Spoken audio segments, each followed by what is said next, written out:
Umarangkada na nitong Huwebes ang investigasyon ng Senate Committee on Ways and Means hinggil sa mga naglipa ng fake Person with Disability ID o PWD cards. Bilyong-bilyon umano ang halaga ng buwis na nawawala sa pamahalaan dahil sa mga fake PWD cards. Alamin ang detalye kay Jomar Villanueva. Jomar! Higit 88 billion pesos na halaga ng buwis ang ikinalugi ng pamahalaan noong 2023 dahil yan sa mga naglipa ng fake PWD cards. Ayon kay Senator Win Gatchalian, nais niyang paimbestigahan ang mga nagbebenta ng fake PWD cards sa social media. Nagkakahalaga umano ang mga peking PWD cards ng 500 pesos hanggang 1,000 pesos.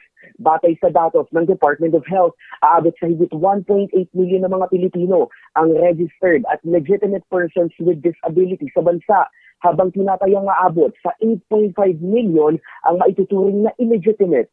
Pagditiin ni Gatchalian, hindi lang ito problema sa peking PWD cards, kundi problema rin sa buwis na dapat ay nakokolekta ng pamahalaan. Jomar Villanueva, Newsline.